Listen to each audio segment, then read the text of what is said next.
Farisai dan orang-orang berdosa biasanya datang kepada Yesus untuk mendengarkan Dia.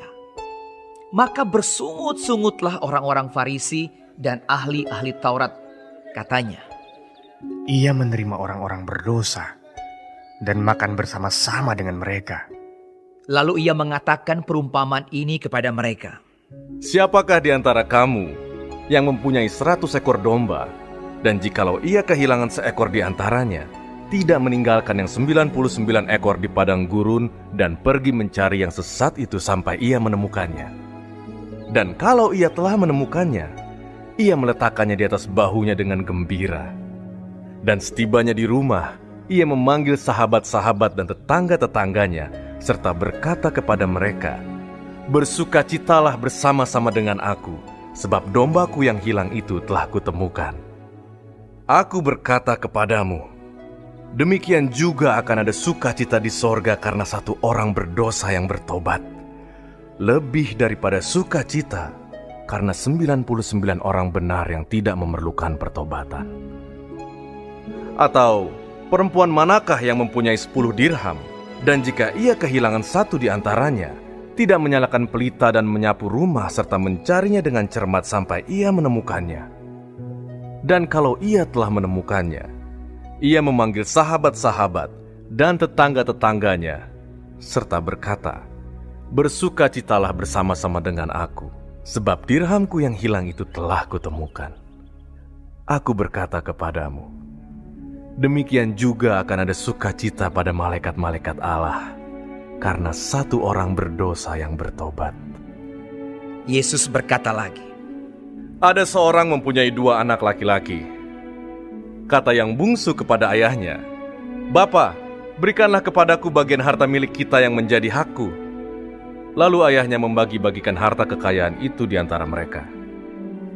Beberapa hari kemudian, anak bungsu itu menjual seluruh bagiannya itu lalu pergi ke negeri yang jauh. Di sana ia memboroskan harta miliknya itu dengan hidup berfoya-foya. Setelah dihabiskannya semuanya, timbullah bencana kelaparan di dalam negeri itu, dan ia pun mulai melarat. Lalu ia pergi dan bekerja pada seorang majikan di negeri itu. Orang itu menyuruhnya ke ladang untuk menjaga babinya. Lalu ia ingin mengisi perutnya dengan ampas yang menjadi makanan babi itu, tetapi tidak seorang pun yang memberikannya kepadanya. Lalu ia menyadari keadaannya. Katanya, "Betapa banyaknya orang upahan Bapakku yang berlimpah-limpah makanannya, tetapi aku di sini mati kelaparan. Aku akan bangkit dan pergi kepada Bapakku dan berkata kepadanya, Bapa, aku telah berdosa terhadap sorga dan terhadap Bapa. Aku tidak layak lagi disebutkan anak Bapa. Jadikanlah aku sebagai salah seorang upahan Bapa." Maka bangkitlah ia dan pergi kepada bapaknya. Ketika ia masih jauh, ayahnya telah melihatnya. Lalu tergeraklah hatinya oleh belas kasihan. Ayahnya itu berlari mendapatkan dia lalu merangkul dan mencium dia. Kata anak itu kepadanya, "Bapa, aku telah berdosa terhadap sorga dan terhadap Bapa. Aku tidak layak lagi disebutkan anak Bapa." Tetapi ayah itu berkata kepada hamba-hambanya, "Lekaslah bawa kemari jubah yang terbaik, pakaikanlah itu kepadanya, dan kenakanlah cincin pada jarinya, dan sepatu pada kakinya. Dan ambillah anak lembu tambun itu, sembelihlah dia, dan marilah kita makan dan bersukacita. Sebab anakku ini telah mati dan menjadi hidup kembali. Ia telah hilang dan didapat kembali." Maka mulailah mereka bersukaria. Tetapi anaknya yang sulung berada di ladang. Dan ketika ia pulang dan dekat ke rumah, ia mendengar bunyi seruling dan nyanyi tari-tarian.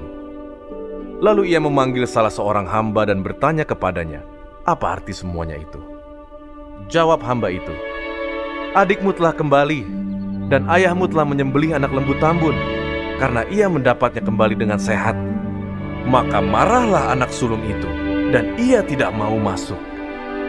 Lalu ayahnya keluar dan berbicara dengan dia. Tetapi ia menjawab ayahnya, katanya, "Telah bertahun-tahun aku melayani Bapa, dan belum pernah aku melanggar perintah Bapa. Tetapi kepadaku, Belum pernah Bapa memberikan seekor anak kambing untuk bersukacita dengan sahabat-sahabatku. Tetapi baru saja datang anak Bapa yang telah memboroskan harta kekayaan Bapa bersama-sama dengan pelacur-pelacur, maka Bapa menyembelih anak lembu tambun itu untuk dia. Kata ayahnya kepadanya, "Anakku, engkau selalu bersama-sama dengan aku, dan segala kepunyaanku adalah kepunyaanmu. Kita patut bersukacita dan bergembira, karena adikmu telah mati dan menjadi hidup kembali. Ia telah hilang dan didapat kembali."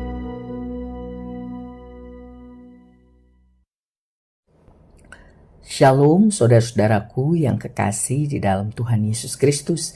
Puji Tuhan kalau kita masih diberi kesempatan hidup hari ini dan dapat mempelajari firman Tuhan, pedoman kehidupan dari Lukas 15. Tuhan Yesus memberkati. Yang pertama mengenai perumpamaan tentang domba yang hilang dan dirham yang hilang. Dikatakan intinya bahwa anak manusia datang untuk mencari dan menyelamatkan yang hilang.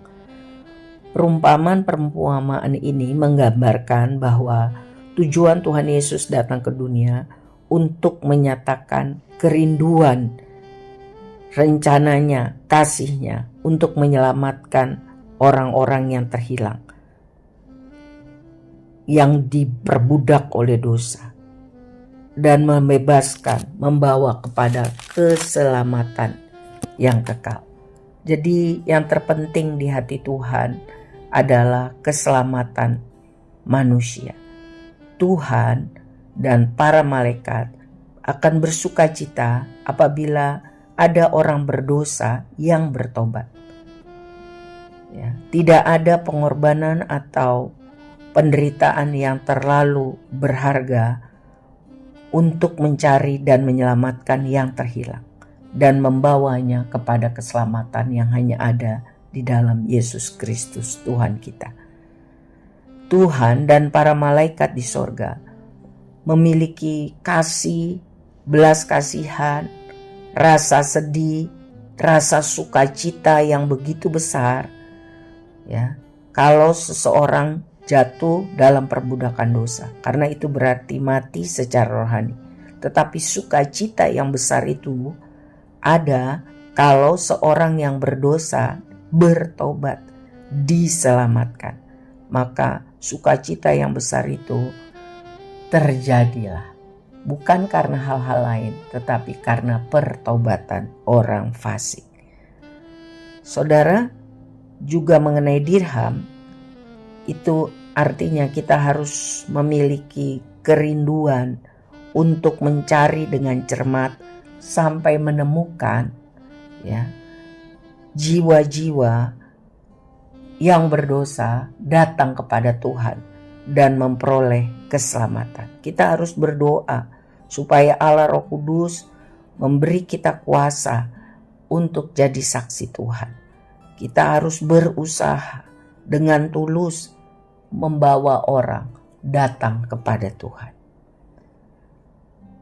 Mengenai perumpamaan tentang anak yang hilang, itu juga berarti bahwa Tuhan tidak mau kalau kita hidup mementingkan diri sendiri, hidup dalam keterikatan dosa, karena terpisah dari persekutuan kasih dan kuasa Tuhan. Orang berdosa atau orang yang mundur dari iman percaya kepada Kristus diibaratkan seperti anak bungsu yang memburu kesenangan hidup berdosa, memboroskan kasih karunia Tuhan, ya, fokuskan hidup kepada kesenangan-kesenangan duniawi yang berdosa, tidak menghargai karunia rohani yang diberikan Tuhan. Akhirnya pasti akan hidup dalam kekecewaan dan kesedihan, karena kehilangan persekutuan dengan Tuhan, di mana sukacita dan damai sejati ada. Tetapi akhirnya dia menyadari keadaannya dan syukur masih ada kesempatan untuk bertobat.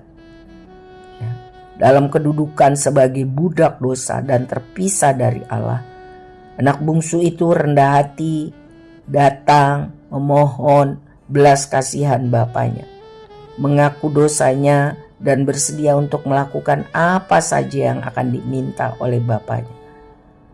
Ya. Jadi kita sadar bahwa untuk bisa rendah hati, datang kepada Bapa mengaku dosa, untuk ada kesempatan bertobat, itu semua anugerah karya Tuhan di dalam hidup kita, di dalam kehidupan seseorang. Ketika ayahnya berbelas kasihan, merindukan anaknya pulang, itu mirip dengan orang tua yang harus sungguh-sungguh berdoa dan sungguh-sungguh beriman kepada kuasa kasih karunia Tuhan untuk mencari anak-anaknya yang terhilang, yang jauh dari Tuhan, untuk kembali berbalik kepada Bapa di sorga. Tugas orang tua adalah sungguh-sungguh berdoa dan sungguh-sungguh beriman kepada Tuhan yang penuh dengan kasih karunia dan kuasa, agar anaknya yang terhilang memperoleh anugerah kembali, lebih daripada hidup, yaitu keselamatan. Ayah di dalam ayat 20 adalah gambaran Tuhan Yesus yang melihat anak bungsunya tergerak hatinya oleh belas kasihan. Tuhan mempunyai rasa belas kasihan bagi jiwa-jiwa yang terhilang, yang keadaan rohaninya sangat menyedihkan.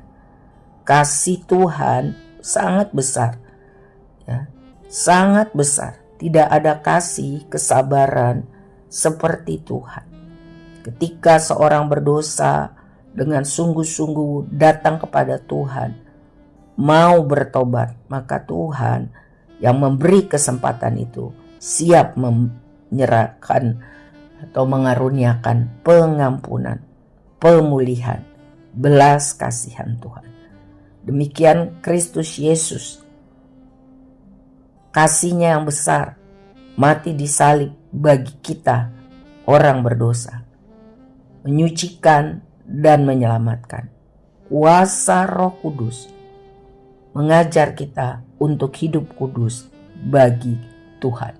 Sebab itu kita harus memiliki hati yang sungguh-sungguh bersedia untuk mencari Tuhan, hidup di dalam kebenaran, hidup dipimpin Roh Kudus. Anak yang terhilang itu adalah gambaran manusia yang terhilang dari Tuhan, tersesat, jauh dari persekutuan dengan Tuhan, mati rohani. Bagaimana caranya untuk bisa hidup yang sejati secara rohani? Tidak ada cara lain, kembali pulang, bertobat, datang kepada Tuhan. Sedangkan anak sulung adalah gambaran orang agamawi, kelihatannya menaati perintah Tuhan, tetapi dalam hati sebenarnya jauh dari konsep pengertian tentang Tuhan. Secara lahiriah dia melakukan kegiatan agama, tetapi secara rohania sebenarnya masih jauh dari karakter yang Tuhan harapkan. Saudara-saudara yang kekasih, biarlah firman Tuhan dari Lukas 15 ini memberkati kita dan kita dapat mempraktekkan dalam hidup sehari-hari. Tuhan Yesus memberkati.